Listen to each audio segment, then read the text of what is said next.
உலகத்திலேயே சிவனுக்கு முதல்ல லிங்கம் உருவாக்கப்பட்ட இடம் தெரியுமா?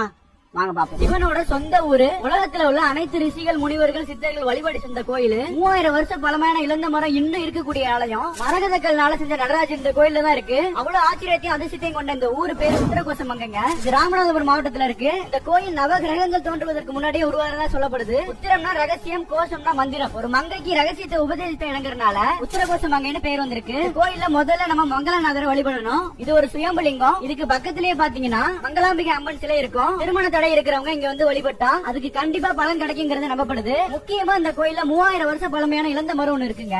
இன்னுமே இந்த மரத்துல காய் காய்க்குது. இந்த மரத்தை சுத்தி வரனால நேர்மறையான ஆற்றல் கிடைக்கணும் நம்பப்படுது. தெய்வமா பாக்குறாங்க. மாணிக்கவாசருக்கு இங்க ஒரு சன்னதி இருக்குது. அவர் இந்த கோயிலை பத்தி திருவாசத்துல பாடி இருக்கிறாரு. இதை வச்சு இந்த கோயிலோட பழமையை தெரிஞ்சுக்கலாம். சகசர லிங்கம் இந்த கோயில்ல இருக்குது. முக்கியமா மரகத நடராஜ சன்னதி இருக்குது. உலகத்துல இவ்வளவு பெரிய மரகத சிலை வேற எங்கேயுமே இல்லைன்னு சொல்றாங்க. வருஷத்துல ஆருத்ரா தரிசனம் அன்னைக்கு மட்டும்தான் நடராஜர் பச்சை மணியை தரிசனம் கொடுப்பாரு. மத்த 364 நாளுமே சந்தன கப்பால் அடைக்கப்பட்டிருக்கும். இதுக்கு ஒரு கதையும் இருக்கு. இந்த சிலை இங்க வந்ததுக்கு ஒரு வரலாறு இருக்கு. கோயிலுக்குள்ள ஒரு பெரிய குளம் இருக்கு. அது அக்னி தீர்த்தம்னு சொல்றாங்க. இந்த கோயில்ல 7 நிலை கொண்ட அரச கோபுரத்தோட சேர்த்து மொத்தம் 5 கோபுரம் இருக்கு.